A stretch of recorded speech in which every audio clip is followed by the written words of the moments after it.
মাছ ভাজার সময় কড়াইতে মাছ ছেড়েই সঙ্গে সঙ্গে আমি 10 কিলোমিটার দূরে সরে যাই, কিন্তু তারপরও গরম তেল আমাকে চুমু দিতে ছাড়ে না। খুন্তিটা আরেকটু লম্বা হলে ভালো হতো। মাছের সাথে যুদ্ধ করতে করতে মাছ তো আমি ভেজে নিয়েছি, এদিকে মা এত বড় বড় মাছ এনেছে, এক একটা মাছ কড়ার সাইজের, তাই জন্য আমায় একটা একটা করে মাছ ভাজতে হয়েছে। যাই হোক, আগের দিন রাতে বিরিয়ানি খেয়ে শেষ করতে পারিনি, তাই জন্য আজকে বিরিয়ানিটা দুপুরবেলা গরম করে নিয়েছি খাবো বলে। আর মোটা মা রান্না করেছিল মাছের তেল বেগুন। মাছের তেল যে আমার কি ভালো লাগে না, আর সেটা যদি মোটা মা রান্না করে তাহলে তো কোনো কথাই না। আর এই মাছের তেলই হলো গ্যাসের সব থেকে বড় শত্রু। এইসব তেল মেল খাওয়ার আগে 10-15টা গ্যাসের ওষুধ খেয়ে নেওয়া দরকার। খাওয়া দাওয়া কমপ্লিট করে বিকেলবেলা বসেছি মায়ের ঘটে টাকা ফেলার জন্য। এদিকে মোটা মা তো আমাকে দিয়েই টাকা ফেলায়, বলে আমি টাকা ফেললে নাকি টাকা বাড়ে। কোনো মানে হয় এইসব কথাবার্তার? আগের দিন আলমারি কিনতে গেছিলাম, সেটাই এখন দিয়ে গেল।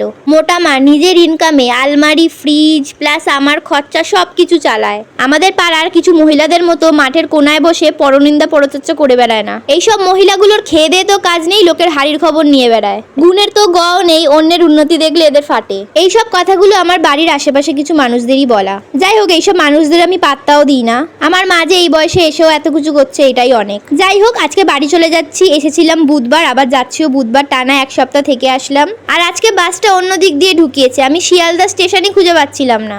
অনেকটা দূর হেঁটে তারপর স্টেশনে আসতে হয়েছে, আর এদিক দিয়ে তো আমি কোনোদিনই আসি না। এদিকে তো বনগালকল দেওয়ার সাথে সাথেই ছোটাছুটি শুরু হয়ে গেছে।